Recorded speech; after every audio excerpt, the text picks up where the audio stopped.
किसून घेऊया.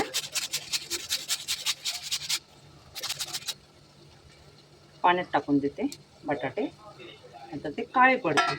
बटाटे मी पाण्यात ठेवले होते, त्याचं पाणी काढून देते आता आणि पूर्ण ड्राय करते. असे मस्त सुटसुटीत झाले. आता पनीर बनवूया. हे नॉनस्टिकी कढई घेतली, 2 मिरची आणि अद्रक असं वाटलेलं होतं ते टाकते.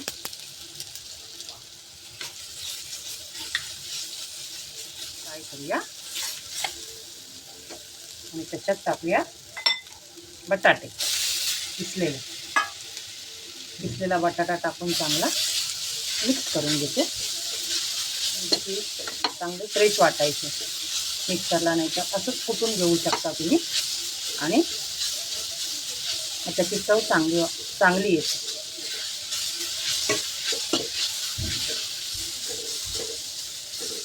बटाटा 5 मिनिटांवर झाकून त्याला थोडा शिजू दे. 90% तरी तो बटाटा शिजला पाहिजे. तोपर्यंत टाकते बेसन 1 वाटी.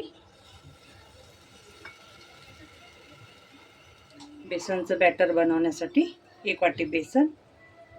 त्याच्यात टाकूया चिली फ्लेक्स थोडेसे. तुम्ही चटणी टाकलात, लाल तिखट टाकलात तरी चालेल. थोडीशी हळद आणि चवीनुसार मीठ. तोपर्यंत बटाटा टाकूया त्याच्यात पाणी. त्याचं चांगलं बॅटर करून घेऊया. बेसनच्या पूर्ण गट्टे ते मिक्स झाले. त्याच्यात आपल्याला पाणी मिक्स करायचं. हीच वाटी आहे. पूर्ण आपण पाणी जास्त टाकायचं आणि आपल्याला ताकासारखं बॅटर आपल्याला करून घ्यायचं आहे. बटाटे मी जे शिजायला ठेवले त्याच्यातच हे बॅटर आपण टाकून घेऊया. अजून व्यवस्थित चांगलं एकजीव करून ते बेसन आपण शिजवून घेऊया. त्यातलं पाणी पूर्ण निघून गेलं पाहिजे. पूर्ण असं ड्राय झालं पाहिजे.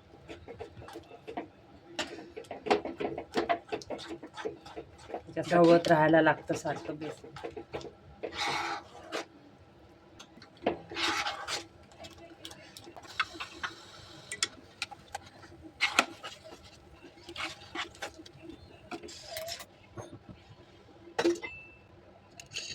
सेट करण्यासाठी एक प्लेट घेतली, त्याच्यात मी तेल लावून घेतलं.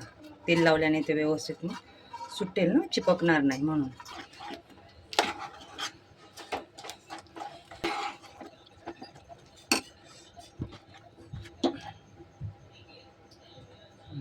आता झालं.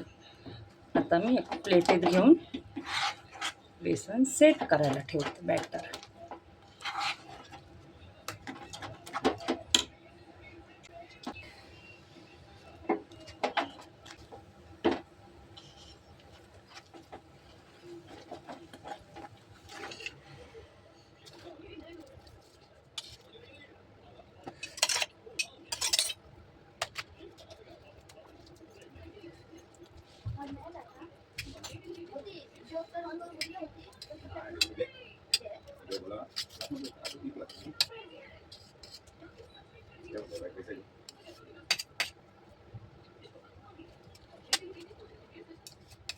ग्रेव्हीसाठी लागणारं साहित्य आणि धणा जिरा पावडर आणि तो ठेचा.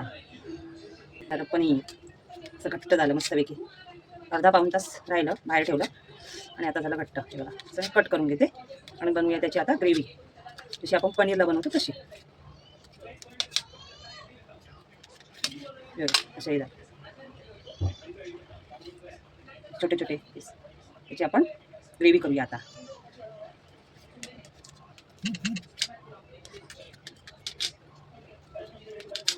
हे आपण शेलो फ्राय सुद्धा करून खाऊ शकतो. आणखी त्याची ग्रेव्ही पण करू शकतो. आपण याची ग्रेव्ही करूया.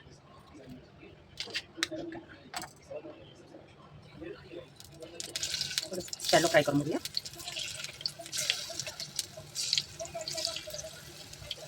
चालेल ना, प्रॉब्लेम.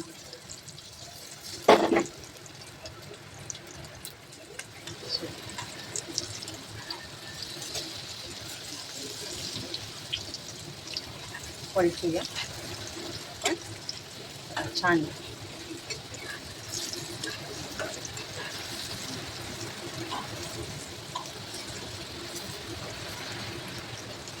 ते आपण असं सुद्धा खाऊ शकतो, असं पण छान लागतं.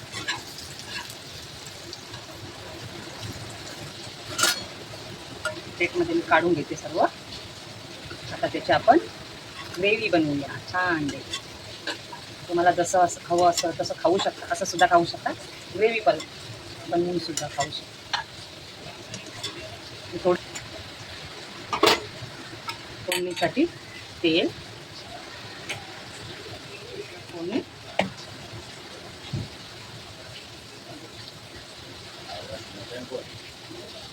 कढीपत्ता,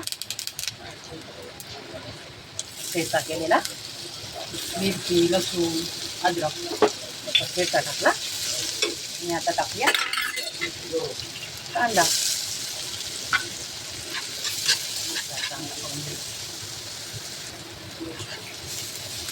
अजून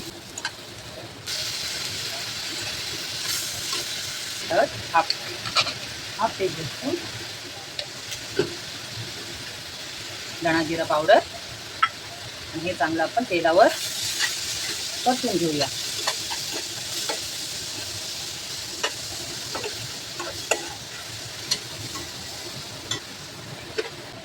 टाकते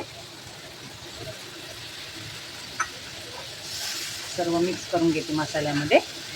काजूची पेस्ट टाकली की क्रीमी भाजी होती चांगली. क्रीम टाकायची गरज नाही. मग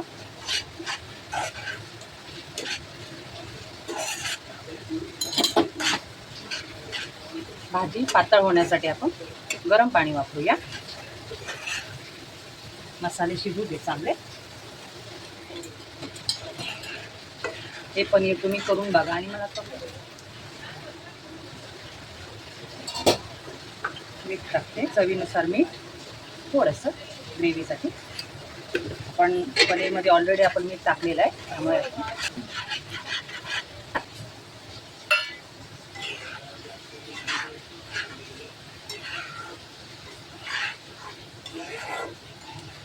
हे पनीर फ्राय केल्यानंतर तुटत नाही. त्यामुळे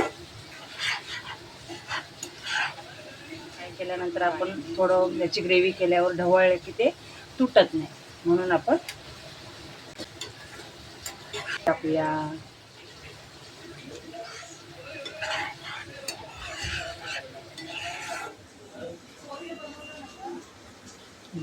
तयार आहे इन्स्टंट पनीरची भाजी.